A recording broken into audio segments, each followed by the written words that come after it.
Usted está acá, estoy tomando un final. ¡Ah! O si me ofendido. Si te ofendés, lo primero que vas a hacer va a ser como... Ok. Bueno. Estamos en la recta final, gente. Estamos en descuento. Eso tiene sus cosas buenas y sus cosas malas. Pensábamos que yo no iba a estar hasta aquí y aquí estoy. Ya está la suerte echada. Quién sabe cómo serán las cosas. No se sabe todavía quién va a seguir después de mí o si va a haber alguien después de mí. Eso quedará. No está el llamado al concurso todavía. La burocracia es muy lenta, toma su tiempo. Tiene que pensarlo, tiene que meditarlo, consultarlo con la almohada, volver a consultarlo en otra almohada distinta, porque pasan 7 firmas distintas antes de siquiera llamar a la resolución y que pase al otro edificio. Y quizás sí concurse, quizás sí tengo ganas, por el hecho de que siempre es bueno tener un cargo concursado. Simplemente por eso. Como a mí me gusta filosofía, de lo que yo de ética y ciudadanía disfruto darlo, epistemología no lo voy a negociar, pero si puedo negociar entre antropología y ética. Filosofía de ciencia me van a sacar con los pies en adelante. Mentira. Chistonto. Ok. ¿Qué nos queda? Hoy, Rosette. La semana que viene, ¿es feriado el lunes que viene? Buenísimo, porque siempre me olvido del feriado del día de San Juan y siempre me lo clavo. Porque yo estoy negadísimo con el feriado, porque como no soy de acá, me lo olvido siempre. Entonces, siempre me reviso todos los feriados excepto el día de San Juan. Y siempre... Bueno, el 30 del 05, Gadamer, una pinturita. Van a ver cómo vamos a disfrutar a Gadamer. Y el 31 del 05, Riquet. Ese Riquet va a estar dado a 3 manos. Nuestro compañero aquí, la adscripta Jacqueline y quien les habla. Después viene el 6 del 06, la temida fecha de entrega del trabajo regulador. Esa fecha es el tope para los que quieren promocionar. No llegaste, bueno, tenés hasta el 21 del 06 para entregar el trabajo regulador y aspirar solamente a la regulación, como ya expliqué ayer. ¿Bien? Después sigue Haraway y Segato, mis 2 insurrecciones. Esa fue la unidad que yo taché y puse la mía, porque dije, si ya llegó a este punto, doy lo que quiero. No. Cada una se merece. Que la boca se te haga a un lado si querés a Donna Haraway mezclar con Segato. Donna Haraway se merece, no una clase, un curso entero, pero bueno, yo hice una insurgencia, lo puse en programa, si pasaba. Y pasó, así que aguante Donita para los amigos, Jara para los más íntimos, Doni y Segato. Haraway y Segato probablemente no los dé yo, lo va a dar un estudiante que vino ayer, no sé si lo vieron. No es estudiante, me corrijo, es un profesor que está haciendo sus prácticas.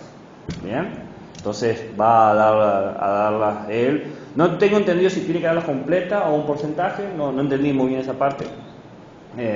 Pero bueno, está haciendo su práctica, tiene el derecho de dar la clase. Yo voy a estar acá igual, o sea, no es que me digo día libre para mí salgo corriendo. No, me quedo acá y estaremos ahí entre los dos. Pero el que va a tomar la batuta para dar la clase, tengo entendido que es Jorge.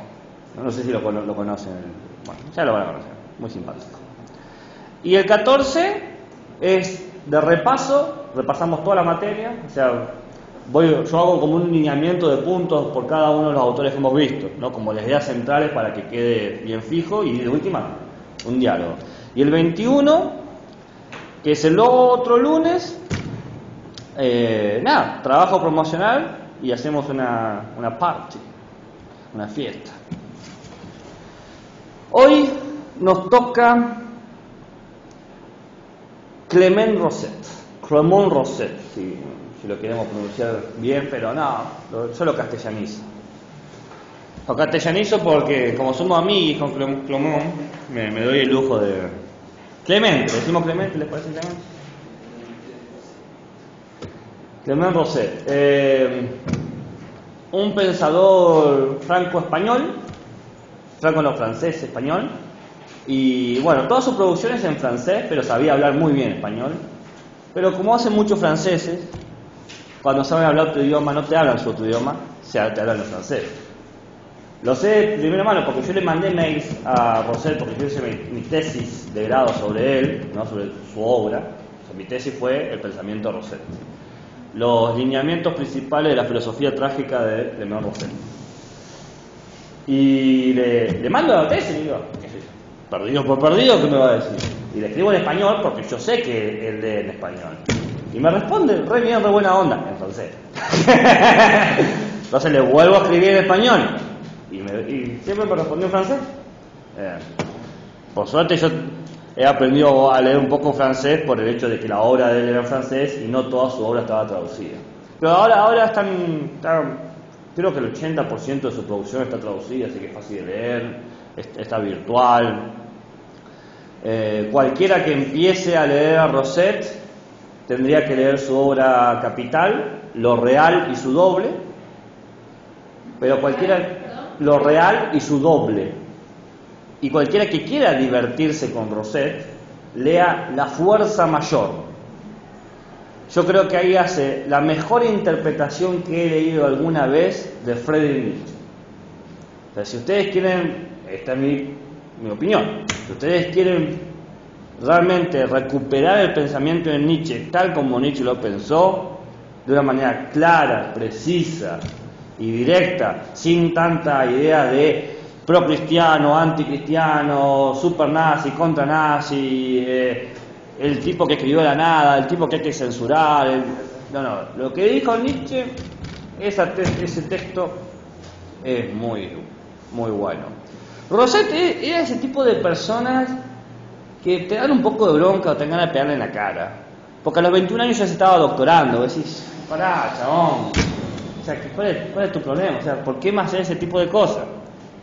Él nació en 1939 y, bueno, se doctora y se licencia en la Escuela Normal Superior de París, que es como súper elitista, exclusiva, Pero una vez que se recibe, dice, ya está, ya demostré que soy copado, y se va a Canadá y enseña toda su vida en la Universidad de Canadá. Le escribí a la Universidad de Niza, donde él daba clases, y tenía unos documentos muy amables, lo pasaron.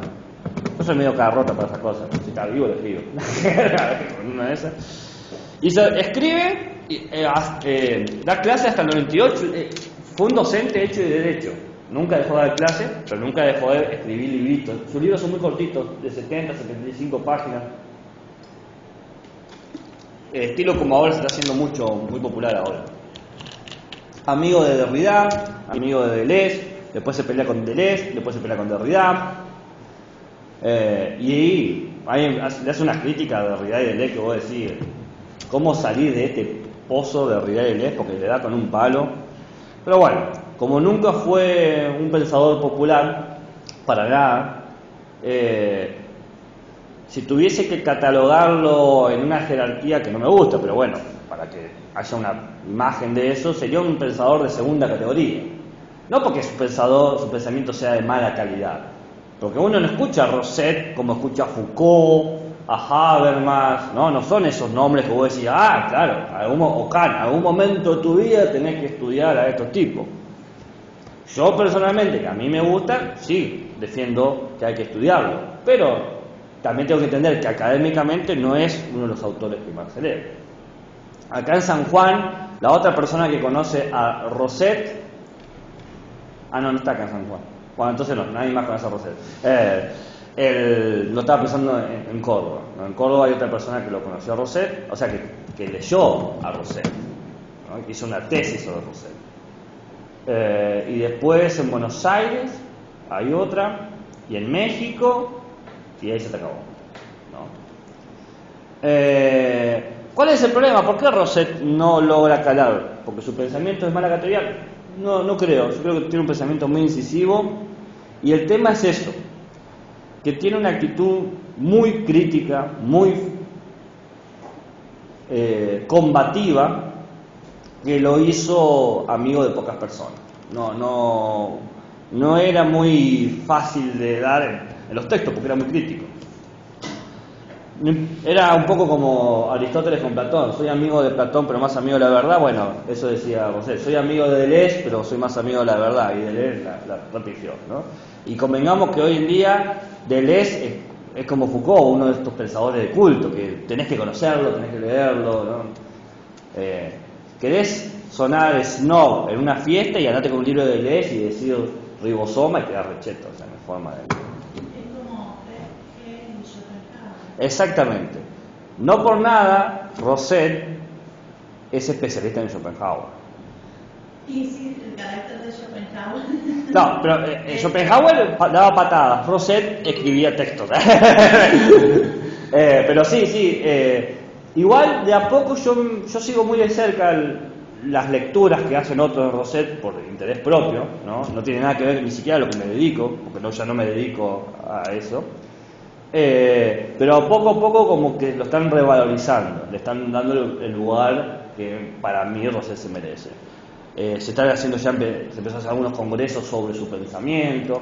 Empieza el proceso de lo que se conoce como institucionalización del autor. Cuando haces un congreso, una revista, una serie de simposios en nombre del autor, le estás dando como mayor eminencia, ¿no? Acá hay, por ejemplo, en Australia está uno de los congresos más grandes de filosofía dedicado a Foucault. Y que si vos querés ser el copado de Foucault, tenés que ir a Australia a ese congreso, y si entraste a ese congreso, ya está, ya queda claro que vos sos la creme de la creme, ¿no? Y pasa esas cosas, bueno.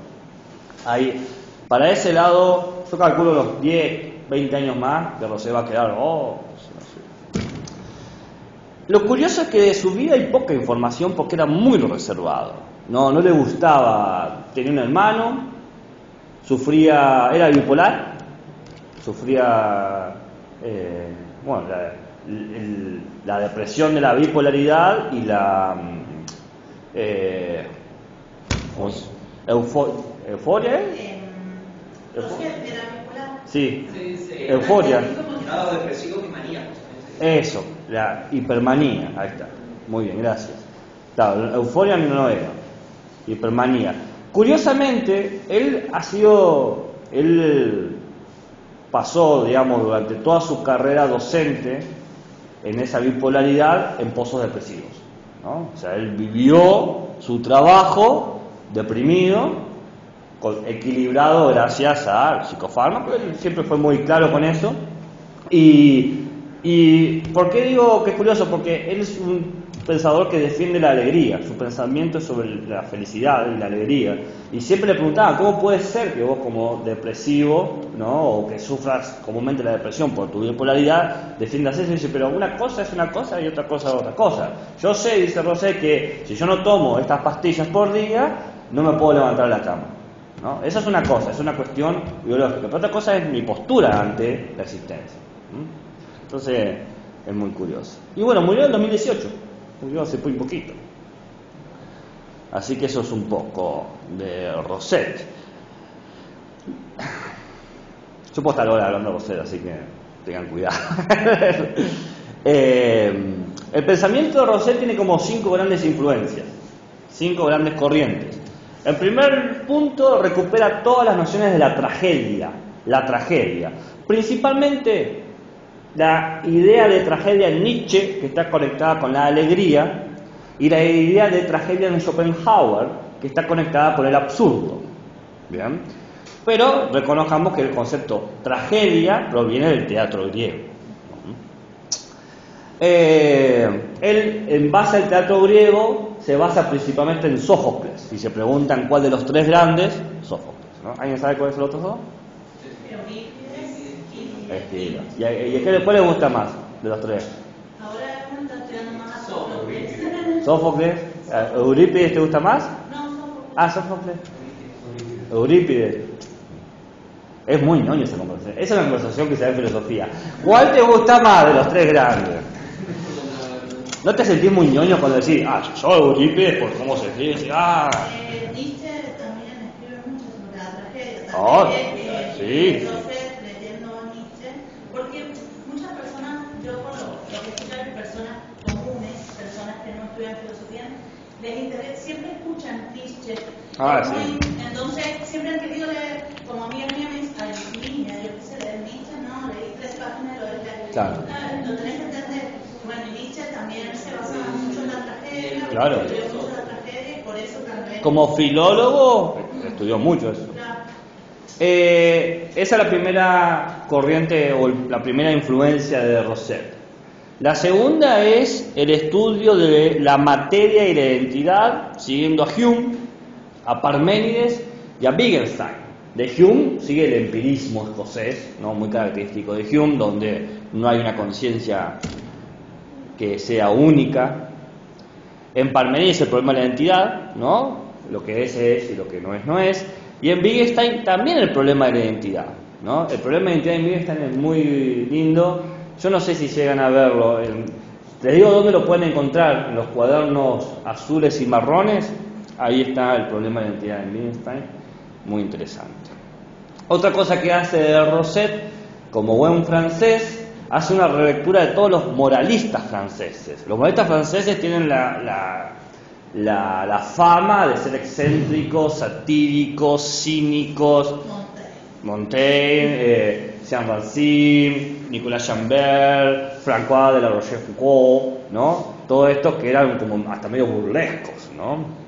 Pero esa sería la tercera influencia, ¿no? La segunda, el grupo de la identidad, Parménides, Wittgenstein y Hume. La tercera es los moralistas franceses, pero el problema de la moral francés, que es Voltaire también, sumado con la lectura de Pascal, que nosotros ya estuvimos hablando de esa, y la de Lucrecio, el materialista, ¿no? el atomista, Lucrecio, y Spinoza. Hace una lectura de Spinoza muy interesante, principalmente en el concepto de cognatus, fuerza, ¿no? La cuarta influencia es el estudio de la psique humana, principalmente a través de la lectura de Freud y Cioran. ¿Conocen a Cioran? Bueno, ¿sí? Sí. Pensador de pesimista. Exactamente. Si un día estás triste, no tenés que leer a Cioran. Ese maldito yo. ¿Maldito yo? ¿O me estás hablando a mí maldito? Ese maldito usted. No, claro, sí. Y Cioran escribe muy bien. La verdad que un día si quieren disfrutar una lectura, Cioran, pero entiendan que si están deprimidos no tienen que leer a Cioran, porque no hay...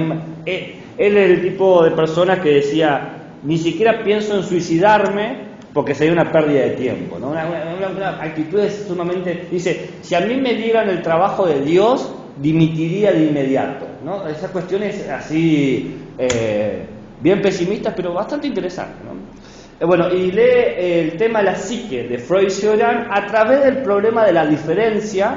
Y bueno, si hablamos de diferencia, tenemos que hablar de Deleuze, de Derrida y Rosset, que es un cabrón de la vieja escuela, y dice, pone en el mismo nivel Deleuze, Derrida y Leibniz. ¿Por qué? Porque soy Rosset y hago lo que se me canta. Y la última influencia es todo el estudio del arte trágico como tal, principalmente Sófocles, ¿no? El Edipo, etc. Entonces, está como si tuviésemos que hacer un mapa, él está, o un diagrama de Venn, pondríamos 5 círculos y en el centro estaría, en el solapamiento, estas 5 influencias, en el centro estaría Clément Rosset. ¿Bien? Así que ahí está, ¿no? Ahí tienen un mapa clarísimo de dónde está parado. El pensamiento de Rosset tiene que entenderse. Tengo que confesar algo, no. Pensé que iba a poder guardármelo, pero no. Yo me recibí. ¿Cuándo me recibí? Yo defendí mi tesis en marzo del 2015. 7 años. Ese año no me pudieron dar el título porque el país se quedó sin papel moneda. Argentina. O sea, Me dijeron, mirá Gabriel, me encantaría darte el título, o sea, vos está todo bien, aprobaste. Entonces yo tuve un año sin título, literalmente sin título, ¿no? Tenía un ético provisorio, pero que la universidad dice está todo bien, la Junta de Clasificación Docente dice está todo bien, pero no está todo bien. Entonces empecé a dar cursos en Alianza Francesa desde Rosset y el cine, porque Rosset ha hecho escritos sobre el cine, ¿no? De ahí viene todo mi interés y conocimiento del cine, viene de Rosset. Y un día dije, cuando tenga la oportunidad en la Universidad de San Juan, voy a dar una clase de Rosset. 7 años después, acá estoy. Costó, ¿eh? Primero, una cátedra que ni siquiera pensé que le iba a dar. Y segundo, en un momento de la clase que ni siquiera pensé que iba a llegar. Así que, si yo cuando dije, voy a estar un mes acá, ¿no había dicho eso cuando entré? Tiene sentido, plan. Se metió la cátedra solo para poder dar. Obvio. Bueno, igual Si yo pudiese dar el programa, agarrate Catalina. nosotros hemos recibido información que, gracias a Dios por las circunstancias, que estamos recibiendo la cátedra de sus manos, ¿no? Ah. Así que menos mal. Bueno, Te digo, pues, algo nos han informado por fuera. son puras calumnias. Ah. Si hablan bien de mí, son calumnias. Sí, Bien. han hablado bien. Puedo refutar eso. ¿Qué? Siempre puedo refutar Claro, eso. sí, siempre me puedo pedir clase al viejo profesor y decir, a ver, ¿cómo daba? Dame unas pistas. Sí, no, por la... Teach me. Bueno,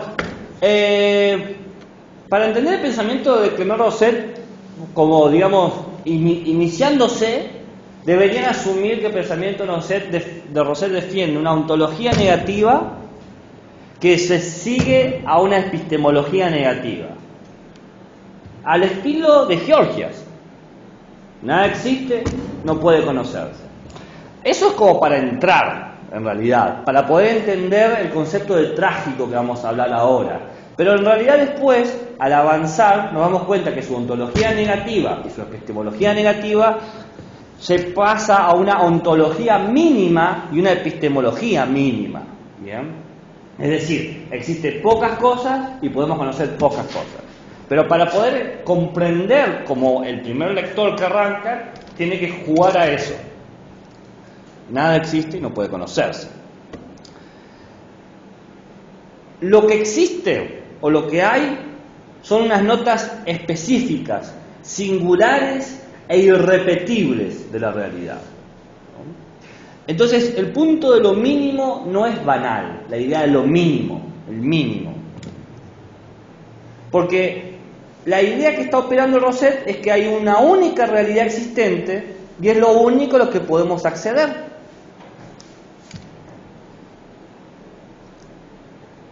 Pero el problema de esta única realidad existente y de la única que podemos acceder yace en que la razón no tolera a la realidad. La razón humana se caracteriza por querer darle sentido a la existencia y la existencia carece de todo sentido. En ese intento constante de la razón de aprender el sentido de la existencia, surge la tragedia. ¿Bien? Rosset es un pensador prolífico con una simple idea, un simple eslogan, un simple tweet, un simple tatuaje. Lo real es lo real. De este punto mínimo se deduce un pensamiento antropológico, un pensamiento epistemológico y un pensamiento ético. Lo real es lo real. Esa es la idea básica. Siempre que tengan dudas de lo que está diciendo Rosset, vuelvan a este principio. Lo real es lo real. Punto pelota. Esta frase no la inventó Rosset, la inventó Wittgenstein, ¿no?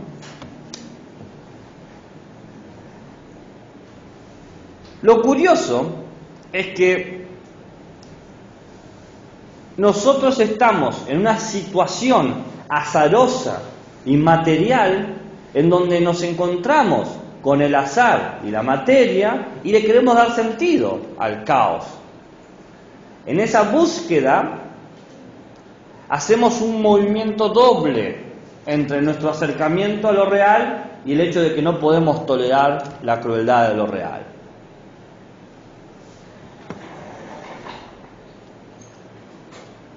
Para que quede claro, el pensamiento de Rosset está parado, o sea, la propuesta de Rosset se estructura en 3 pilares. ¿Bien? El primer pilar sería lo real en sí mismo, el problema ontológico. ¿Qué hace Rosset en este punto? Lo que hace es partir de la vieja lectura de la sorpresa de la realidad. No sé si conocen esa lectura. Hay una vieja interpretación de cómo surge la filosofía. ¿La has escuchado una vez? ¿Qué es esto que dice que hay que como volver al cuestionario del que cuando éramos pequeños, así como que preguntamos por cosas? Claro. Exactamente. ¿Por qué preguntamos? Porque nos sorprende que haya algo, ¿no? Pero de esta sorpresa, dice Rosset, caemos en una cláusula tautológica y cruel. ¿Sabes lo que es tautológico? Vuelve a decir lo mismo. Por ejemplo. Definir una cosa por la misma cosa. Por ejemplo. La nieve es blanca, sí, solo sí, la nieve es blanca. O el círculo es circular, ¿no? O lo real es lo real. ¿Entiendes? Eso es una tautología. Pero ¿por qué es cruel? Porque esta caracterización del mundo que nosotros comprendemos cuando apenas tomamos conciencia nunca logra revocarse. En el desarrollo de nuestra existencia como individuos que nos educamos, nos formamos, tratamos de darle a lo real un sentido. Lo real es la felicidad, lo real es el amor, lo real es la guerra. Pero cada vez que hacemos eso nos damos cuenta que son inadecuadas esas expresiones y llegamos a un punto que es sumamente obtuso y cruel. No importa lo que digamos de lo real, la única forma de decir algo correcto de lo real es afirmar que lo real es lo real. Hay una identidad superlativa. Y acá aparece una de las mejores nociones de Rosset. ¿Te molesta que yo diga lo real es lo real? Tengo otra palabra. Lo real es idiota. ¿Cuál es la característica de la real? Que es una realidad idiota, ¿no? Idiota, que siempre cumple su condición de alogón. ¿Saben lo que es alogón? A-L-O-G-O-N. No habla, no hablante. Bien, no hablante, ¿qué más? ¿Qué es el logos para los griegos? Razón, ley, sentido, ¿no? La realidad es alogón, sin razón, sin ley, sin sentido. La realidad es idiota. Eso significa idiota. Que sería la realidad, que es la que vivimos acá, en la que él vivió. Sí, él no ve otra realidad para vivir. No hay otra. Y pero si ve la realidad ontológica, si estamos hablando de la realidad ontológica, Es esta. para él es Lo que existe es materia y azar, que finalmente materia es lo mismo que el azar. Para Rosset es muy, muy claro. Y ese es el punto mínimo. Pero bueno, eso es una cuestión ontológica. Ahora vamos a la segunda estructura, ¿no? Le dije, el segundo pilar de la estructura. Le dije que había uno, lo real en sí mismo, y ahora está la segunda, lo humano ante lo real. ¿Bien? El humano siempre recupera o siempre cae en cuenta de las características más apremiantes que hay en el mundo, que el mundo es idiota. ¿Cuántas veces nos pasó a nosotros que le buscamos un sentido al mundo y el mundo no da la razón, no da leyes, no da nada. No da porque no tiene nada para dar. No tiene por qué darte algo. El tema es que el humano no tolera eso. Si hay algo que caracteriza la psique del humano, es que todo tiene que tener un sentido, todo tiene que tener un porqué, todo tiene que estar justificado, moralizado, ubicado. Entonces se genera una incompatibilidad entre la razón del humano, que busca entenderlo todo, y la razón del mundo, que es puro azar, pura idiotez.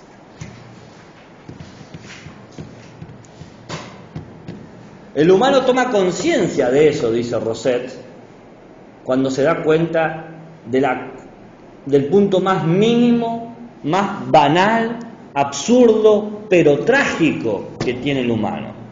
¿Cuál creen ustedes que es? La finitud. Exactamente. Cuando el humano dice, muero. ¿Y por qué muero? ¿Por qué voy a morir? ¿Qué pasará cuando muera? No importa. En un mundo que es azar, tu muerte ni siquiera tiene sentido, significado, importancia. La conciencia de la mortalidad es cuando dice, ni siquiera mi identidad es algo.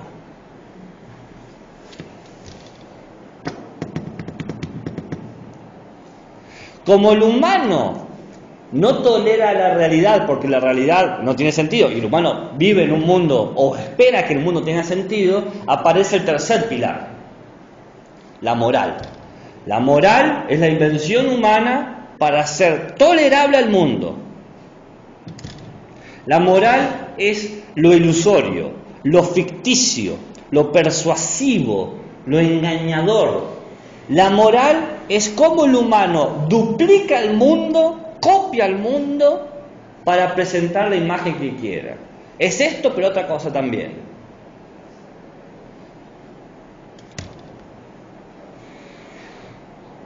Dice Rosset que la moral es la traición a lo real, ¿no? Pero ningún humano puede evitar caer en pensamientos morales, inclusive yo quien les habla. No es que te podés curar de la moralina, no. Todos nosotros no podemos tolerar la crudeza de la realidad y escapamos corriendo hacia juicios morales, hacia pensamientos duplicados, a ilusiones, a fantasías.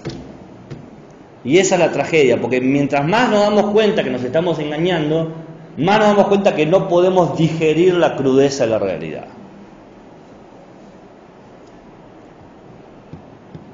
El espacio de la moral es ilusorio, pero vasto, porque ocupa todo nuestro sentido común.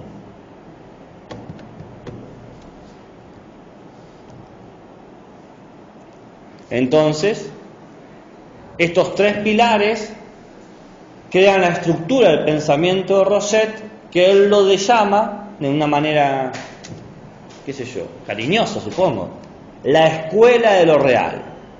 Les traigo una cita de Lo real y su doble, ensayo sobre la ilusión. Página 910. Nada más frágil que la facultad humana de admitir la realidad, de aceptar sin reservas la imperiosa prerrogativa de lo real. Esta facultad falla con tanta frecuencia que parece razonable imaginar que no implica el reconocimiento de un derecho imprescriptible, el derecho de lo real a ser percibido, sino más bien es como una especie de tolerancia condicional y provisoria. No podemos, cada vez que percibimos lo real, lo percibimos de manera desviada, condicional, provisoria. Sigue diciendo, tolerancia que cada cual puede suspender cuando quiera, tan pronto como lo exijan las circunstancias. O sea, uno ve lo real poco tiempo, porque tenemos pocas fuerzas para tolerar lo real. Un poco como las aduanas, que un día para otro pueden decidir que la botella de licor o los paquetes de cigarrillos que eran tolerados hasta ese momento no pasan más. Así usamos con la realidad. Decimos, hoy acepto la crudeza de la realidad y ya no puedo más. Si los viajeros abusan de la complacencia de las aduanas, estas muestran firmeza y anulan todo el derecho de franquicia. Asimismo, lo real no se admite sino bajo ciertas condiciones y solo hasta cierto punto. Y si se abusa y se muestra desagradable lo real, se suspende la tolerancia. Una interrupción de la percepción pone entonces a la conciencia a cubierto de cualquier espectáculo indeseable. En cuanto a lo real, si lo real insiste y se empeña absolutamente en ser percibido, siempre puede irse con la música a otra parte. Cada vez que lo real demanda ser observado, nosotros miramos para otro lado. O miramos a lo real como a través de un espejo, porque no podemos tolerarlo. Como que además el rol. Sí.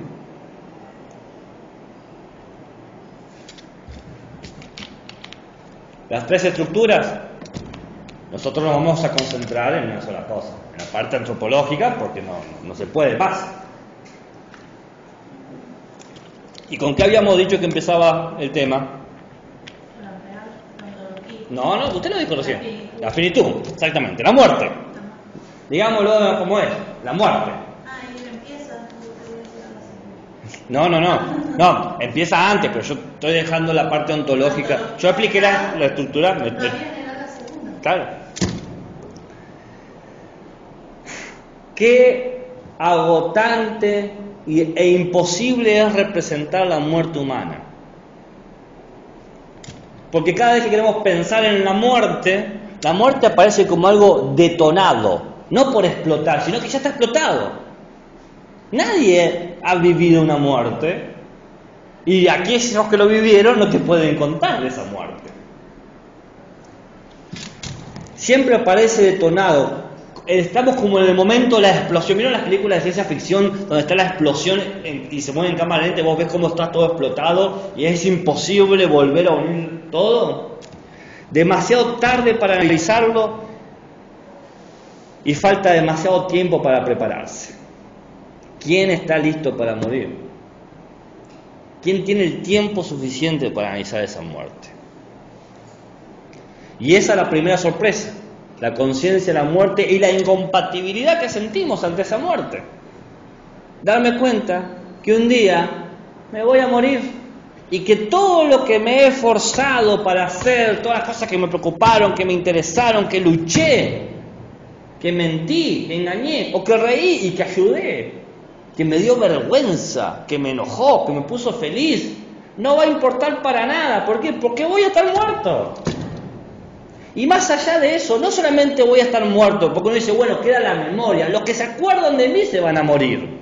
Y no solamente muero yo y los que se acuerdan de mí, sino el mundo en donde están parados va a desaparecer. Pero no solamente el mundo donde están parados, sino el sistema solar que está operando va a desaparecer. Y no solamente el sistema solar, el universo donde uno está parado va a desaparecer. Y probablemente no solamente el universo va a desaparecer, sino las leyes físicas que posibilizaron este universo van a desaparecer tan rápido como aparecieron por el Big Bang. En algún momento estas estructuras físicas cósmicas que nos constituyen van a ser...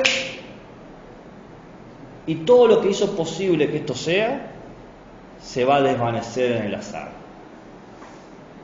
¿Cuántas veces podemos ser conscientes de eso? Es incompatible, es imposible. Dura 2 segundos, dura lo que acaba de decir este discurso, ya después tenés que abandonar ese pensamiento porque el único camino que te queda es el suicidio. Porque es intolerable la realidad. Uno se siente totalmente incompatible con el espacio que le han dado y con el tiempo que le han dado cuando le presta atención, cuando lo percibe. Por eso nos dedicamos a pensar otras cosas. Pienso en el final, pienso en que tengo que hacer la cena, pienso que me dirá esta persona cuando le invito a una cita. Bueno, no sé si siguen invitando citas. Yo en mi época se invitaba a citas literalmente. Te invito a una cita. Y decía, no. Bien.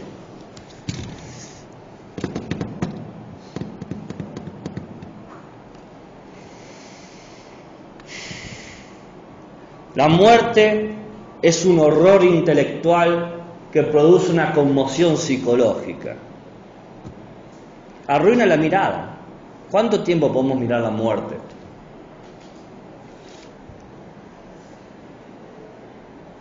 La muerte denuncia que el tiempo que vemos pasar termina en un tiempo inmóvil. el fin.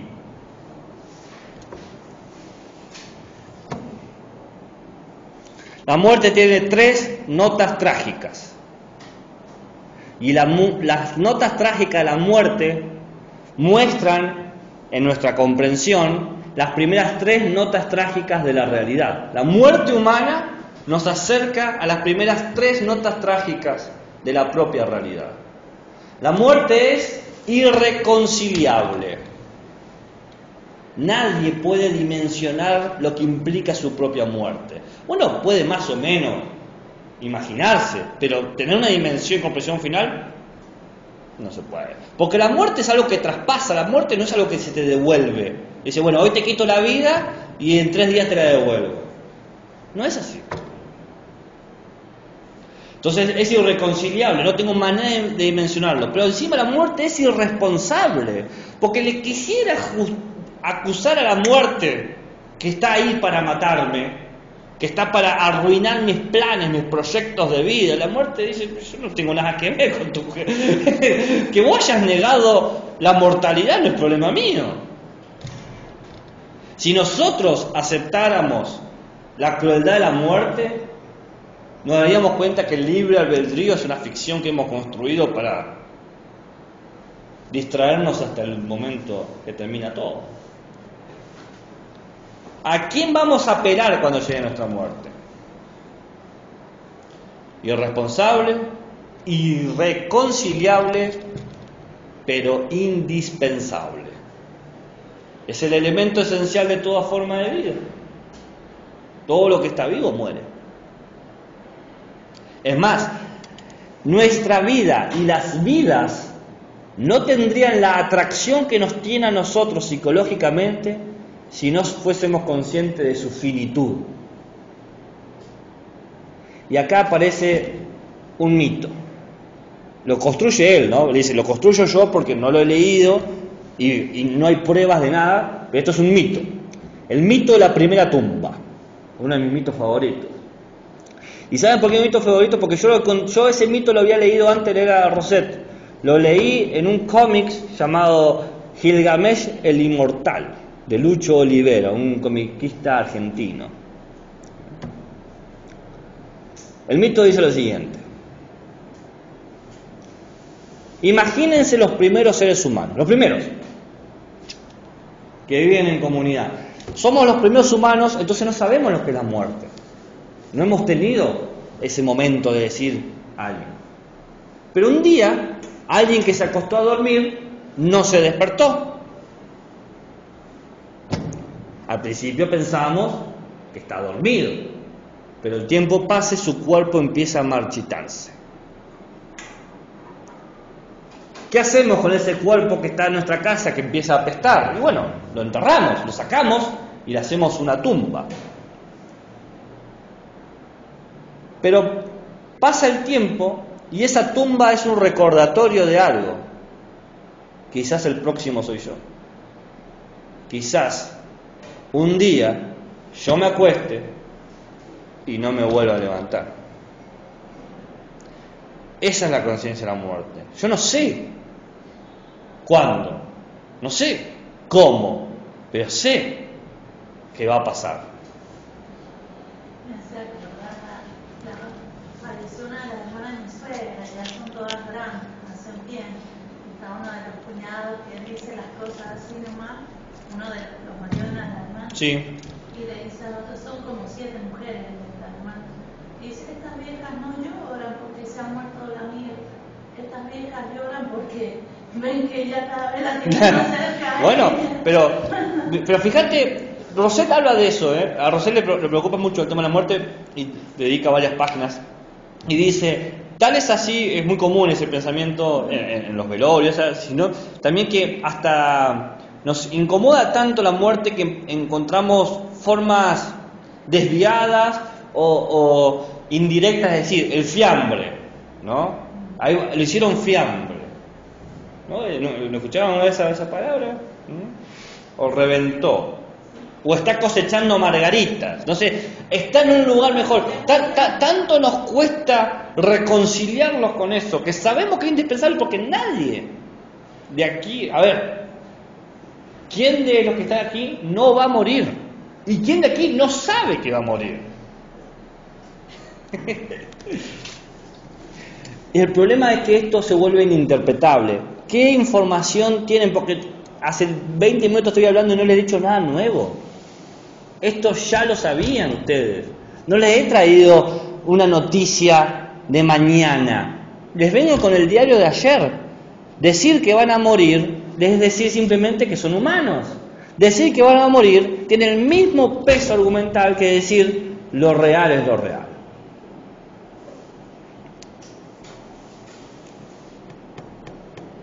Pero el humano, si bien sabe todo esto,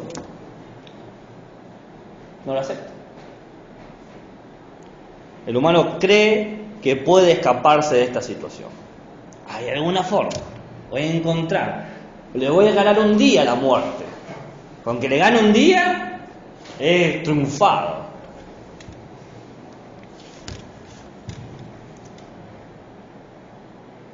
Rosset dice que podemos encontrar un gozo ante esta crueldad. Porque la muerte no se agota en esa conciencia de finitud. Uno puede decirle sí a la vida que tiene. Hay una actitud de fiesta. La fiesta, dice Rosset, tiene dos momentos. Un momento de silencio, una actitud de silencio donde nos vemos todos y nos sabemos mortales.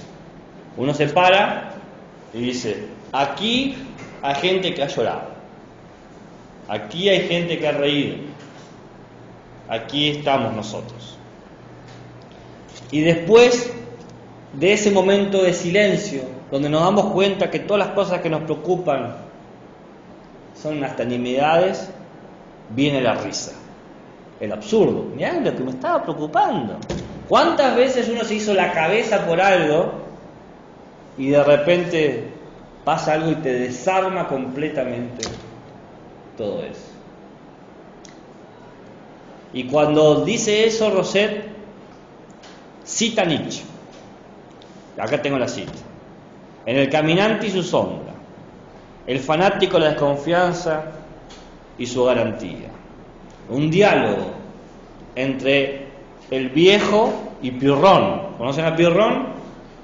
Pirrón, el escéptico.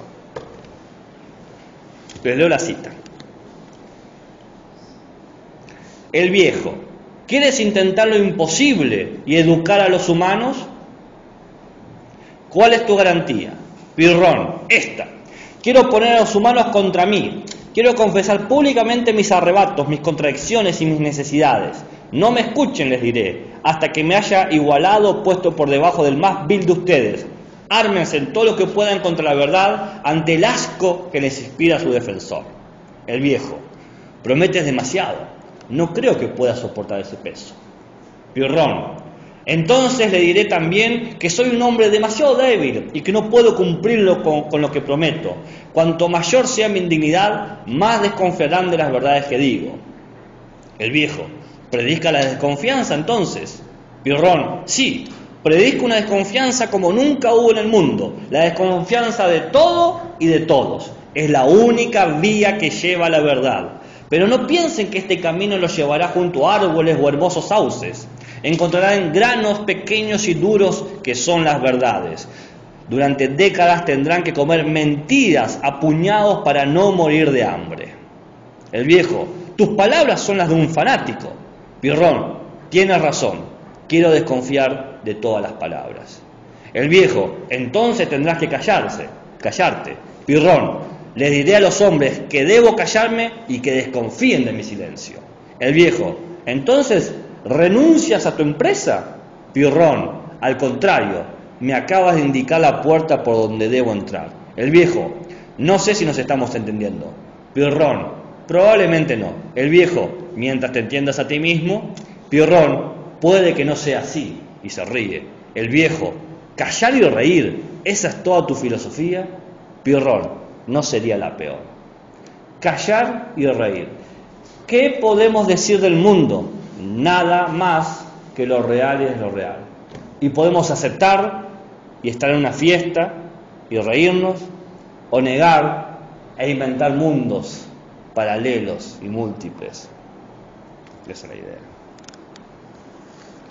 La muerte presenta que el humano es puro alogón. No solamente la realidad es alogón, sino que él mismo es alogón.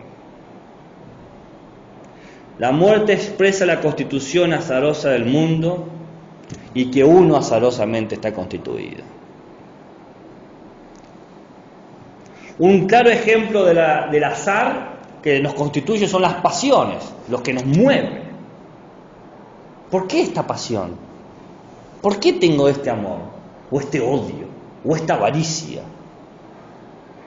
Nada explica la avaricia, pero la avaricia explica por qué estás actuando. ¿Qué explica tu amor? Nada, pero vos actúas por amor. ¿Qué explica tu odio? Nada, pero vos actúas por ese odio. El centro de todo humano es un conjunto de pasiones que se van moviendo de manera azarosa y que nos van moviendo de manera irrefutable y enceguedora, y sentimos como que estamos tomando decisiones. Las pasiones aparecen como un ocupante universal del espacio psíquico de nuestra conciencia. Piensen las veces que han sentido algo de una manera tan intensa que no han podido hacer otra cosa más que prestarle atención a eso. Tristeza, alegría, ¿no? Esos momentos de pasiones que no puedo estudiar porque me siento mal, o estoy muy enojado, tengo un nudo en la garganta, estoy demasiado triste. O cuando estoy tan alegre que no me importa nada lo que hago. Comamos y bebamos, que mañana moriremos, decía Epicuro, ¿no? El momento de la jovialidad. Y ahí te das cuenta que no estás tomando decisiones, estás totalmente dominado por esa pasión. Esos son los momentos en que tomamos conciencia del azar que nos constituye.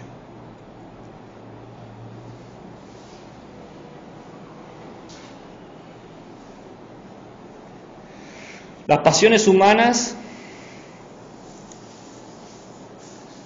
muestran no solamente que el humano encuentra una incompatibilidad con el mundo, sino una incompatibilidad consigo mismo. Porque ¿cómo ve el humano? El humano ve siempre con una linealidad, con un sentido.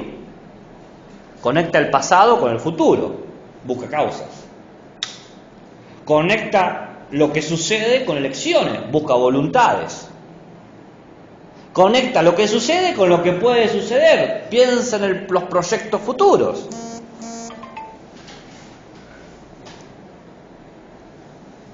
Pero las pasiones, en este punto, no piensan en causas, en elecciones, en proyectos.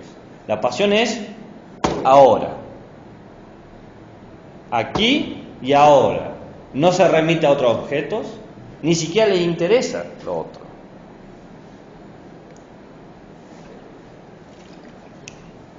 Las pasiones muestran la relación trágica de la relación trágica de la persona consigo mismo. ¿Por qué hago esto? Como el meme, ¿por qué eres así? Y encima nos cuesta tanto aceptar esta relación con las pasiones que sentimos que estamos siempre un poco alejados, como una distancia. Pero esa distancia es una forma de intolerancia, dice José. Como no podemos tolerar la crueldad, no era yo, era mi enojo. No era yo ese momento, te juro que no era yo. Era la tristeza la que hablaba. ¿No? Y Rosy dice, no, eras vos. Eras vos. El problema es que vos no te podés aceptar al 100% por quien eres. Porque así como no podemos tolerar lo real, vos, en tanto real, tampoco te podés tolerar. Porque esa es la vuelta. El humano está al mismo nivel que toda la realidad. No hay arriba, ni abajo, ni izquierda, ni derecha. No hay parámetros, no hay puntos, no hay ejes de coordenadas. Puro azar, nada más que azar. Nada más que azar.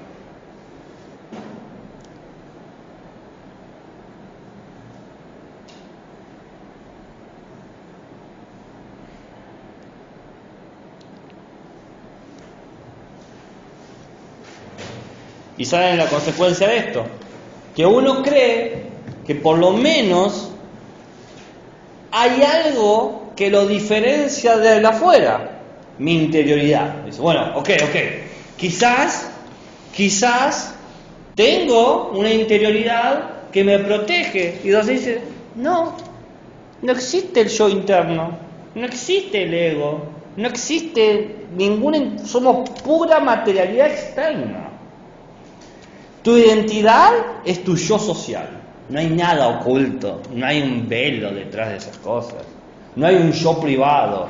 ¿O querés llamarle yo privado a eso que fue resultado de todas las presiones materiales históricas que constituyeron tu biografía? Llamarle yo privado. Pero te digo de ya que no es un yo privado, es un yo social.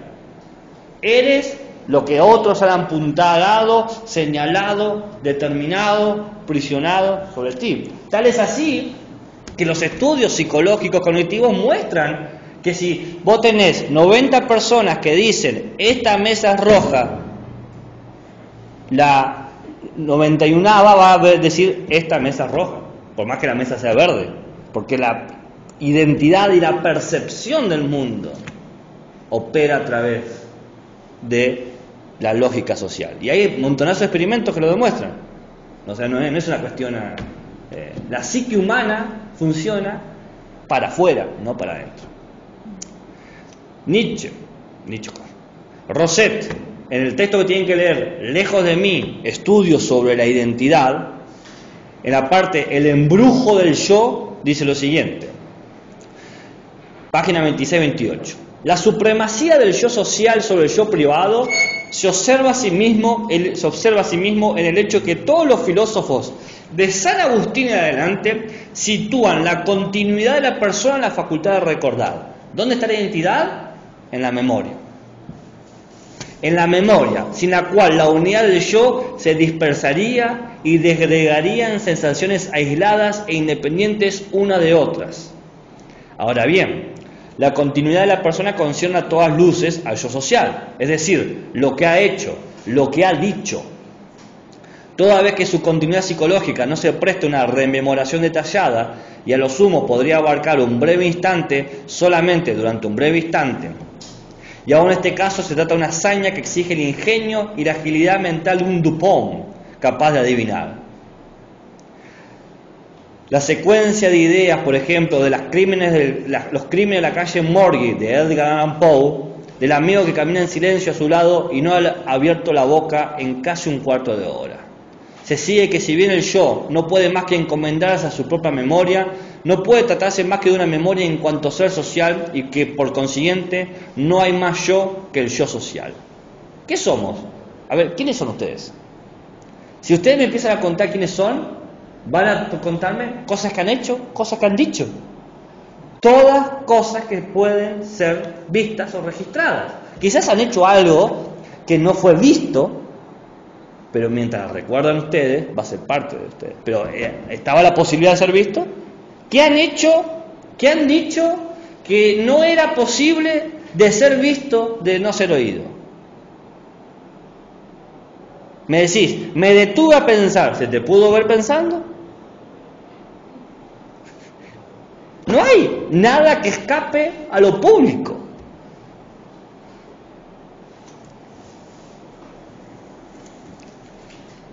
Si nuestra... ¿Me están siguiendo? Porque quizá voy muy rápido porque me voy copando.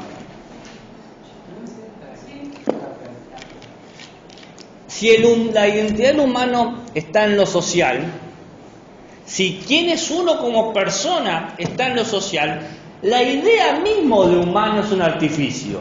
La humanidad es un concepto artificial. Es totalmente inventado.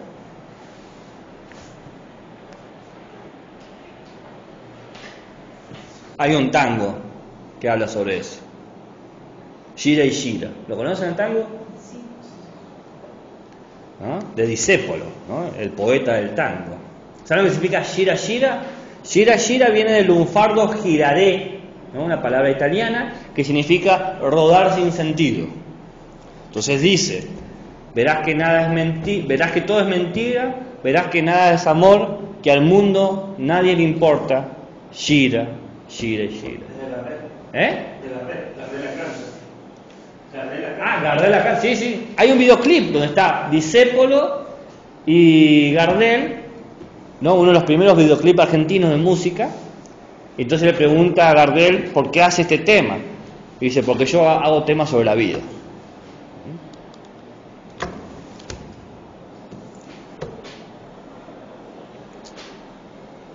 ¿Qué hacemos entonces? Cuando nos damos cuenta que si somos parte del efecto de la constitución azarosa del mundo, donde cualquier actitud, cualquier filosofía, cualquier emprendimiento, cualquier empresa que pongamos en realidad tiene que ver con una manera de que no toleramos al mundo y no con el mundo en sí, ¿qué nos queda? ¿Qué nos queda a nosotros? Y acá Rosset saca el Nietzsche de la vieja escuela. Y aceptarlo. ¿Qué te queda? Aceptarlo. ¿Y cómo aceptamos lo peor? Con la lógica de lo peor. Pensar en el peor de los mundos posibles, porque en ese mundo estamos. No moralmente el peor del mundo posible. ¿Qué sería el peor mundo posible? Donde nada importa, donde nada tiene sentido, donde ni siquiera tu propia forma de ser tiene una implicancia, un significado, una motivación ética, un sentido cívico. Piensen la filosofía de Rosset como el semidios chino Jojo. ¿Lo conocen, el semidios chino Jojo? ¿Qué tanto conocen de semidioses chinos?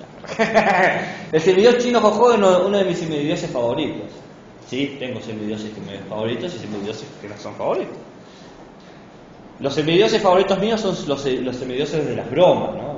Vieron que todas las mitologías siempre tienen un semidios o un dios, ¿no? Bueno, Dionisio, teníamos a los griegos, Loki y Jojo.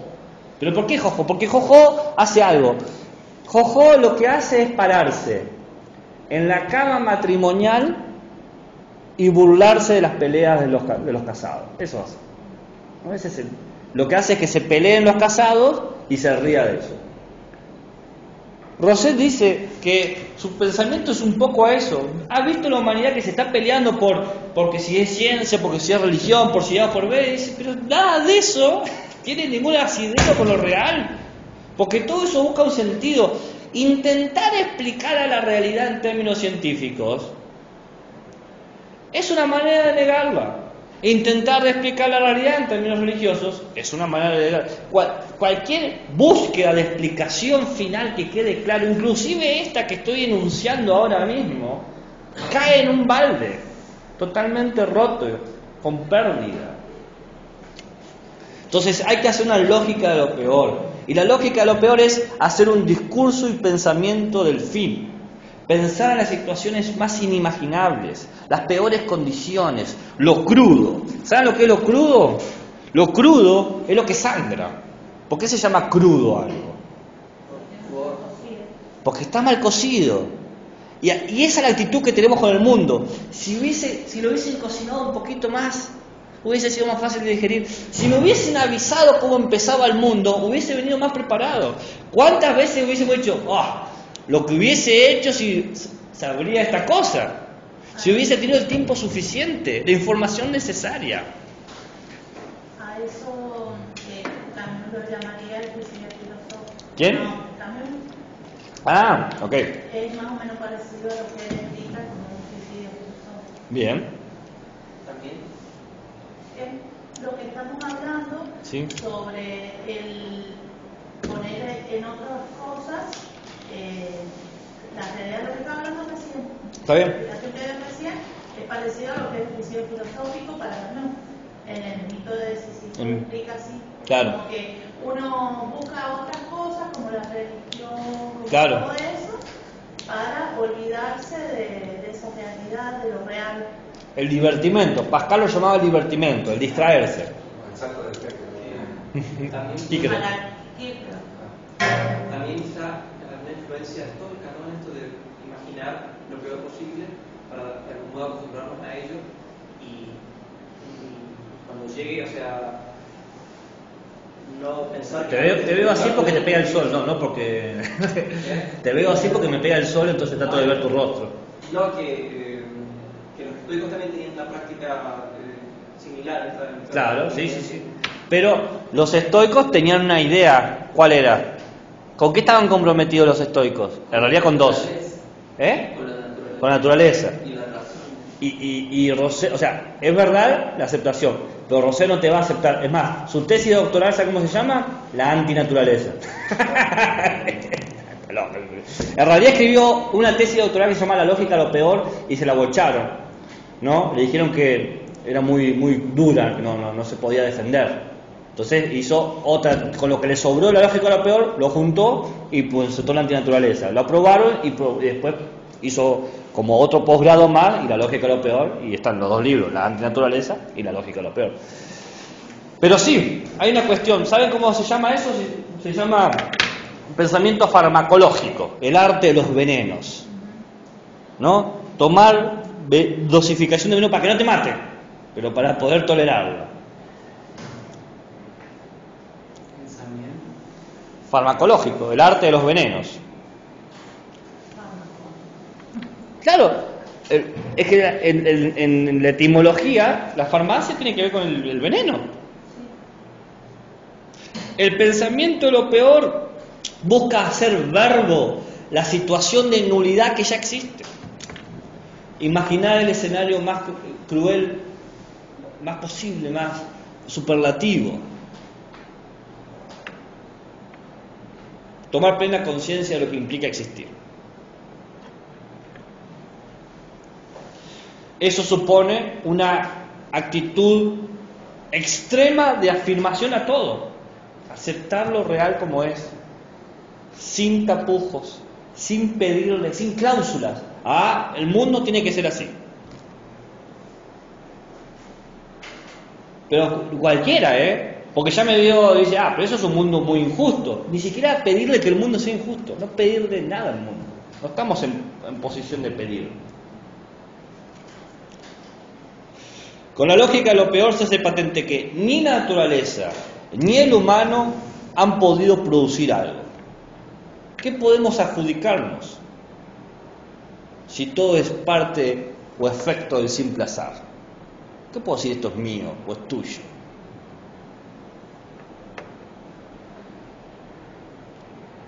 Y ahí aparece esta epistemología mínima. El humano debe renunciarse a conocerse. Tratar de conocer qué es la humanidad es uno de los caminos más negadores de lo real posible.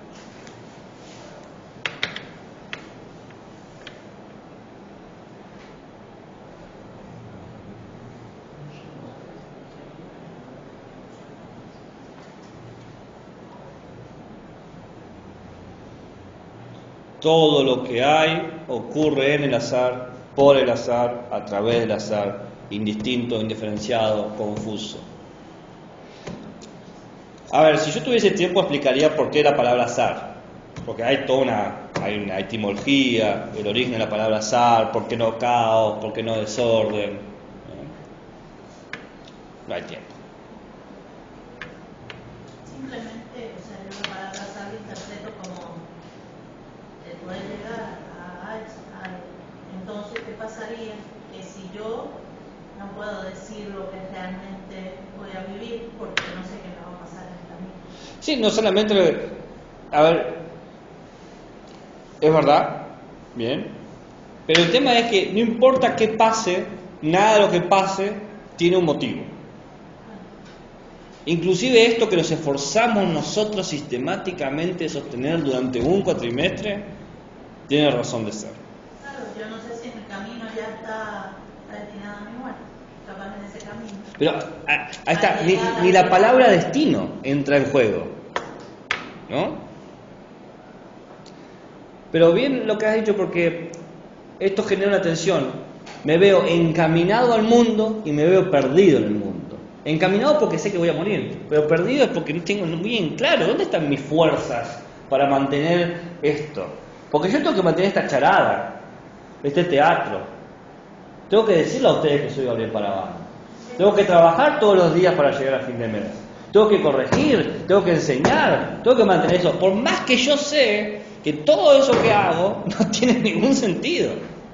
O tiene mucho sentido. No, para Rosero tiene sentido. Para José. Usted puede y Rosé dice, el que le quiere buscar sentido es porque está negando la realidad. Porque le quiere decir, el mundo no puede ser solamente esto. Todo esto lo que hago tiene que ser por algo. Y dice Rosé, ¿qué algo?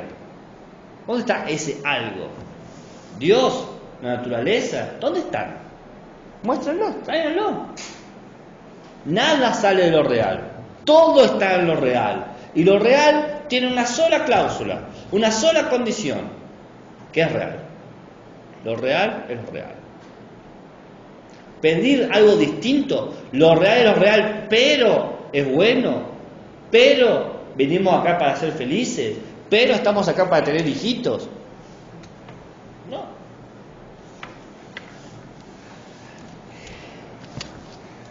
Lo real es simple, lo real es particular, lo real es único.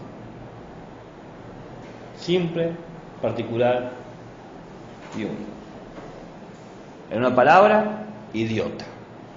Simple, particular, único. Totalmente insólito.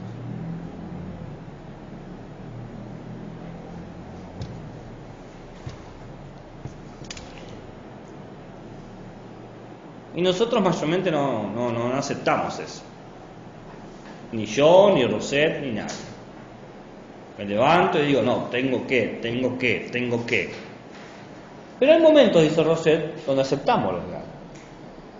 Él habla como de 4 momentos que con alegría, cada vez que reconocemos lo real es un momento de alegría para Roset, ¿no?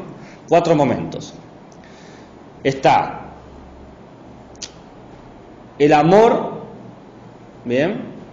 No amar un objeto o una persona, ¿no? Sino amar las condiciones que dieron que el mundo sea como es. Aceptarlo. Hay un haiku muy lindo que dice: día de cosecha, llueve. El haiku que presenta: el día que tienen que cosechar, está lloviendo y eso te puede arruinar la cosecha. Pero la cosecha también es un día de alegría. Entonces, en esa misma se acepta, porque la lluvia también va a nutrir el suelo, ¿no? Día de cosecha, llueve. Amar sin condiciones es la segunda forma, ¿no? No pedir una pasión, una justificación, no buscar una palabra. Hay un epitafio en un cementerio al norte de Francia que dice: no sé de dónde vengo, no sé a dónde voy, me sorprendo por estar tan feliz. Amar sin condiciones. Después está el festejo a que algo está existiendo. Cuando nos reímos, estalla la risa y vemos la comicidad de lo dado. Como cuando uno ve a un soldado que se tropieza con una banana. Justo esa imagen representa lo absurdo.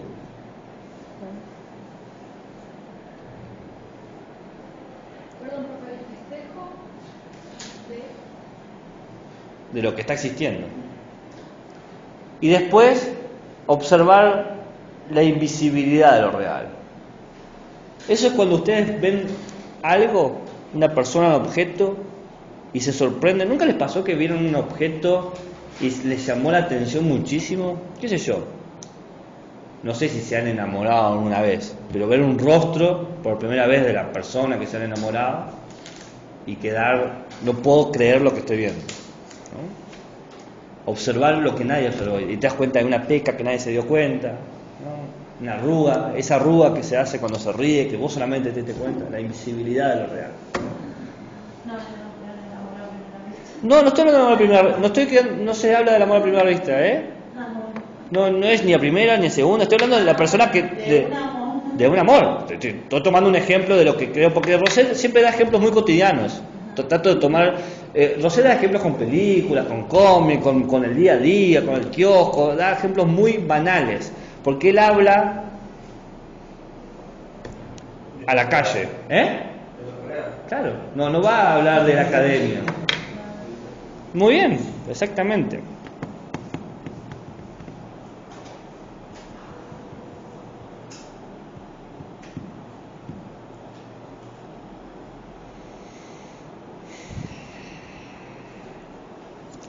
El embrujo del yo, páginas 13 y 15, son páginas cortitas. El problema gira aquí en torno al sentimiento, verdadero o ilusorio, de la unidad del yo. Ese yo que, según nos dice, es indudable y constituye uno de los hechos capitales de la existencia humana, aunque nadie sea capaz de justificar o simplemente describir ese yo.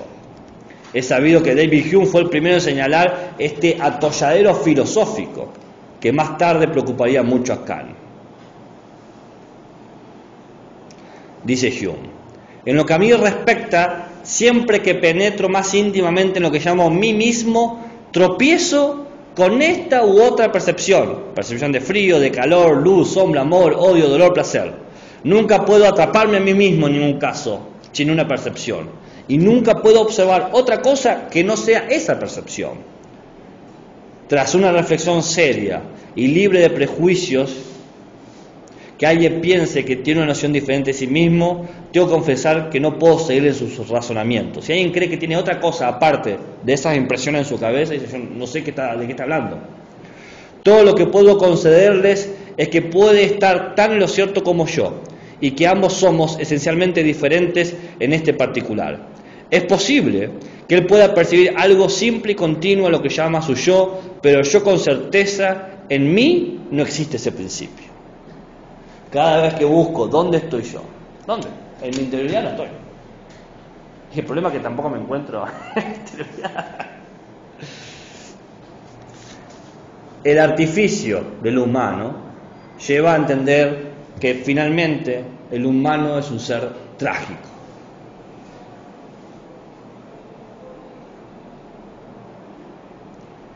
No está atrapado el humano. No importa qué camino tome, siempre retornará a lo mismo. ¿A dónde? A la realidad. Usted corra hacia donde quiera. ¿No quiere creer en el amor a primera vista? ¿Quiere creer en el amor a primera vista? ¿Quiere creer en Dios? ¿No quiere creer en Dios? Lo que usted quiera, no importa, corra mucho, va a estar siempre en el mismo lugar, en la realidad. Y esa es la tragedia, porque el humano no acepta. ¿Eh? ¿Las qué? Bueno, es que para Rosset hay como otra respuesta. La náusea, ¿no? Que siempre está lo mismo, siempre lo mismo. El júbilo es siempre lo mismo. O la sorpresa. Todo pasa y siempre lo mismo. Es que no, la persona me ha explicado que en todas las materias existe ahí donde está hay que buscar la chamarquía. ¿La qué? ¿Cómo es el verdadero significado de chamarquía? Y creo que el reconocimiento de un error intelectual. El error intelectual. Ah, bien. Entonces dice que en la tragedia Bien. siempre existe la chamarquía. Muy bien. La tragedia es que, ¿qué podemos decir de lo real como humanos? Las cosas son lo que son. Es lo que hay. Lo real es lo real. Y uno diría, es medio de pedrogrullo, ¿no? Decimos poco, es repetitivo. ¿Qué información nueva nos trae? ¿Por qué estamos 1 hora y media hablando de esto? Y bueno, porque afrontar lo real es sobrellevarlo. Aceptarlo. Y aceptarlo es celebrarlo. Estamos satisfechos que lo que hay es lo que hay. Podría ser peor, podría no haber nada.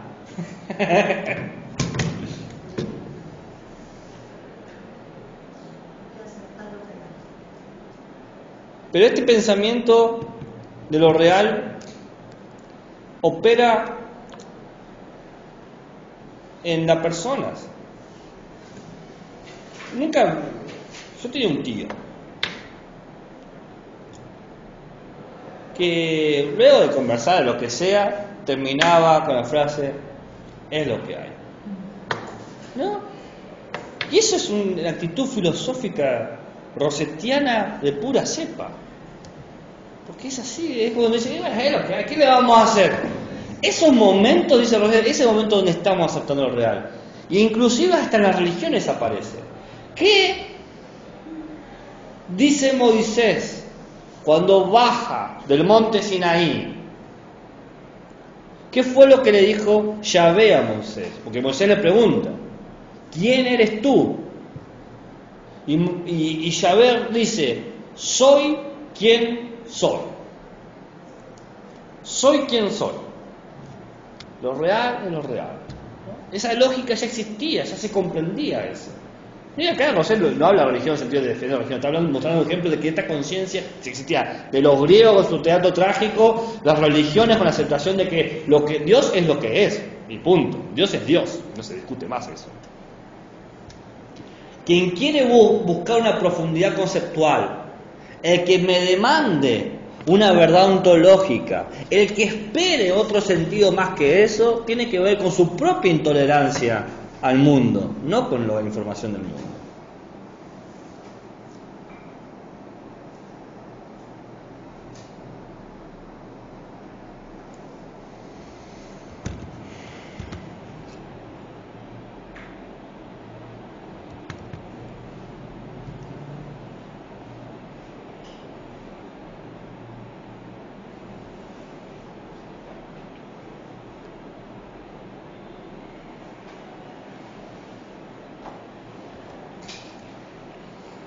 La última cita. En el texto Lo invisible. Todo sucede como si la imagen buscada tropezara con el punto negro, situado en la retina del ojo. Cabe señalar que el mismo fenómeno se produce cuando se trata de la visión directa de un objeto real, en particular de un objeto vivo, como el rostro precisamente. Porque un rostro real, percibido en carne y hueso, resulta tan móvil e inasible como el rostro que se intenta imaginar a partir de un esbozo. Por tal motivo es que no existe un objeto de amor o un rostro o un cuerpo del que uno se pueda enamorar, sino una infinidad de rostros y de cuerpos que revolotean en torno a la persona amada, como revolotea y sustrae la imagen de un rostro en el esbozo. También por eso el deseo amoroso, que es el deseo de poseer un rostro y un cuerpo, es por definición insaciable, imposible de satisfacción. El amor es vulgabus, como dice Lucrecio, vaga por todas partes, sin encontrar nunca nada.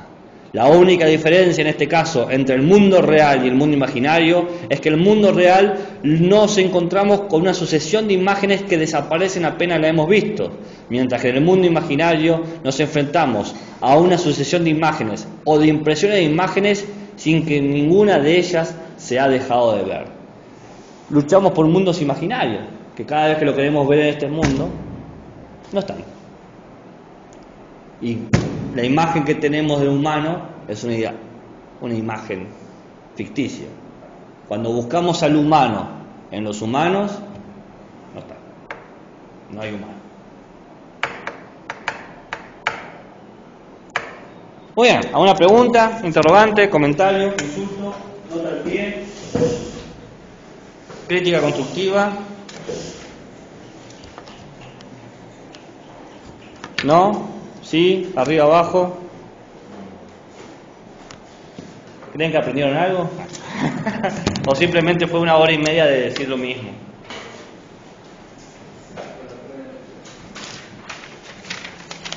¿No? ¿No hay preguntas? Yo no creo que yo explique bien las cosas. Así que... Estamos impactados. ¿Impactados? ¿Por qué? Estoy seguro que ninguno de ustedes va a abandonar lo que ya cree antes de entrar a esa clase. No, pero siempre se pueden cosas nuevas. ¿Eh? Siempre se puede agregar cosas nuevas. Ah, está bien. Una forma muy